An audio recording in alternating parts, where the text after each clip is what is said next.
In 1994, I was diagnosed with breast cancer, and one of the first things I did was try to contact as many women as I knew that had breast cancer, and I formed a support group.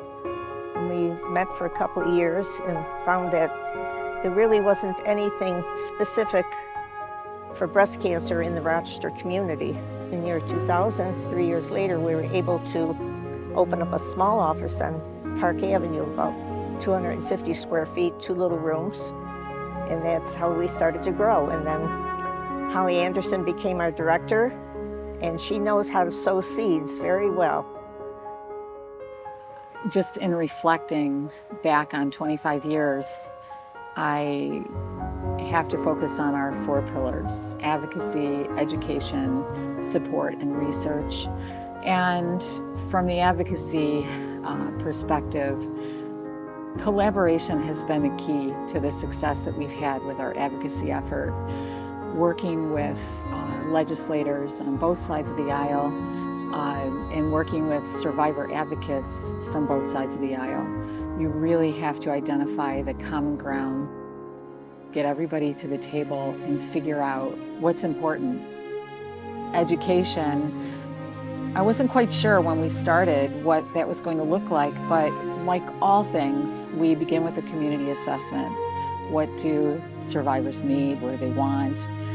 We began with evening seminars where we engaged our region's experts in a particular field and brought those experts in to address the questions, things like long-term effects of chemotherapy, long-term effects of radiation, how to reduce the risk for recurrence, lymphedema issues, you name it, and we found the experts and brought them in.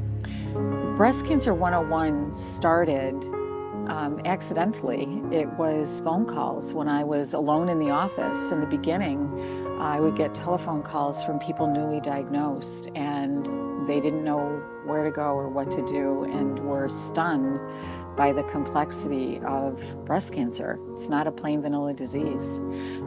And so I have a healthcare background, and we began doing better community assessments about what those needs were, and that gave rise to Breast Cancer 101. And later, when we welcomed gynecologic cancer survivors, it gave rise to support groups.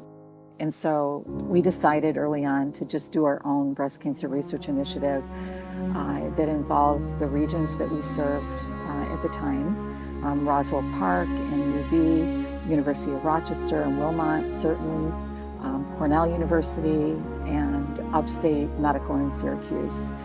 Also in the evening seminars, when these experts would come in and talk to us, they talked about how competitive research funding was, particularly in breast cancer research. Younger researchers, innovative ideas that they couldn't apply for big funding because they didn't have any preliminary data.